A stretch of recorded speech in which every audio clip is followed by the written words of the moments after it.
Let me ask you, what's your ritual?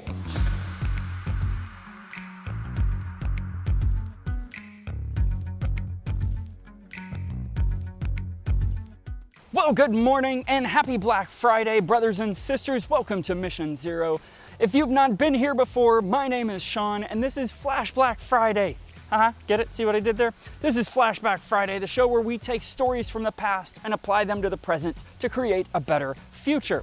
Today, I think the story we should talk about as you fall asleep from your tryptophan nap is a story about freedom and ritual and pomp and circumstance, and it comes out of 2 Chronicles chapter 30.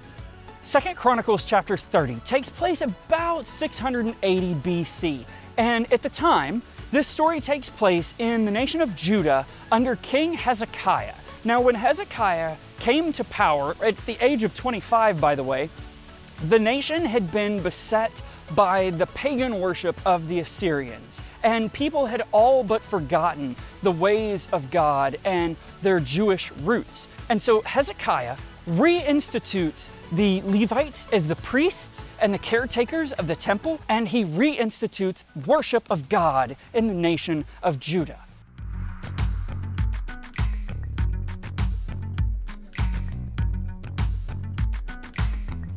You know what? This scene's gonna be a little bit leafy with the shadows on the face, and that's just okay. I'm in the woods. There's only so much I can do to maneuver the sun.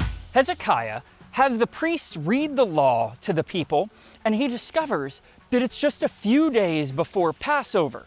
Well, now this is a problem because this is the most major feast in all of Jewish history, and the people need to be cleansed for a number of weeks prior to the festival. There isn't time for that. So Hezekiah prays to God on behalf of his people that they be allowed to perform the Passover anyway. And verse 20 says, "And God listened to Hezekiah and healed the people."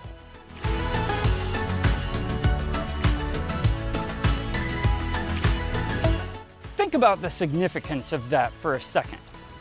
God allowed these people to violate the law that He gave. Why is that? It's because they're His rules.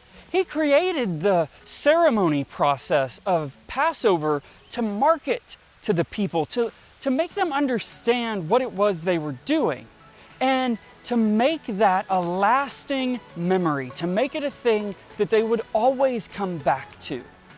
And He just overturns it because of a king's prayer? No. He overturned it because of a king's effectual and fervent prayer. I've talked about this in Word with Friends and Battle Cry this week, but Hezekiah prayed from the bottom of his heart. He was desperate to serve God, and his people wanted to worship God, and they had been in ignorance of what the law was. And so this was God saying, dispense with all of that. I don't care about the process. I care for your heart.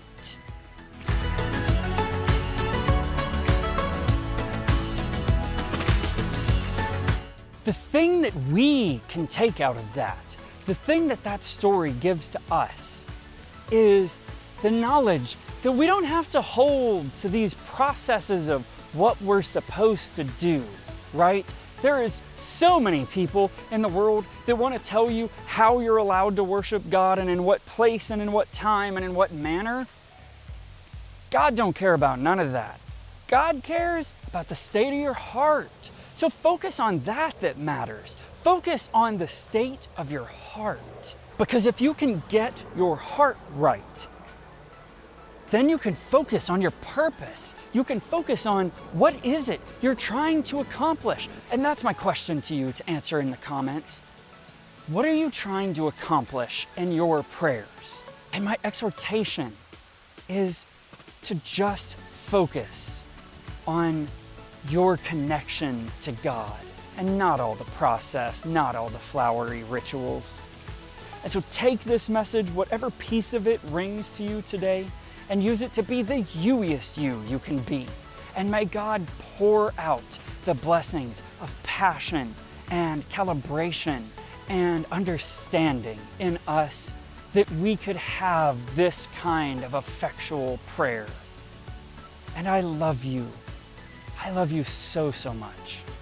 Peace out.